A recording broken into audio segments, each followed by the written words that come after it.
हम यहाँ आए हैं जो ये सुपिंदर कौर जी जिसको कुछ दिनों पहले मारा गया, तो हम तज़ियत के लिए आए हैं और अफसोस करते हैं, इस पे हम कंडेम करते हैं, स्ट्रांगली कंडेम करते हैं कि ऐसी किलिंग्स नहीं होनी चाहिए।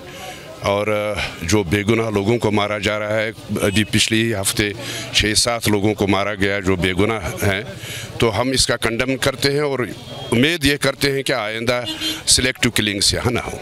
ये तो बहुत बड़ा फेलियर है। एक तरफ तो 5 अगस्त 2019 के बाद जो दावा किया था बीजेपी सरकार ने कि यहाँ पे अमन होगा, यहाँ पे हालात ठीक हो जाएंगे, यहाँ पे डेवलपमेंट होगा, यहाँ पे रोज़गार मिलेगा, लेकिन कुछ नहीं हुआ है, बल्कि लोगों को यहाँ मारा जा रहा है। रोज़ यहाँ एक दो लोगों को, बेगुनाह लोगों को मारा जा रहा है। मुझे लगता है कि ये टोटली फेलियर है, सिक्योरिटी फेलियर है इस गवर्नमेंट का।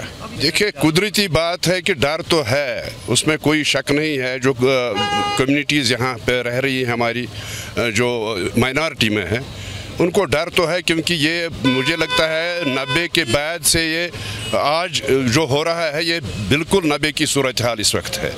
तो मुझे लगता है डर उनको है, लेकिन मेजॉरिटी कम्युनिटी जो है मुसलमानों की है, हम उनको आश्वासन ये देना चाहते हैं कि हम आपके साथ हैं। जो यहाँ पे ये कम्युनिटीज़ हैं, चाहे सिख हैं चाहे हिंदू हैं, हम उनके साथ हैं, हर दुख में हर गम में उनके साथ शामिल हैं, और हम ये चाहते हैं कि ये किलिंग्स ना हो। मैं आपको बात बताऊंगा, पहले तो ये पता नहीं चलता है कि कौन मुलव्वस है, किसने किया, क्यों किया, ये तो मुबहम सी बात है, लेकिन जो भी मुलव्वस है उनको तो सज़ा मिलनी चाहिए।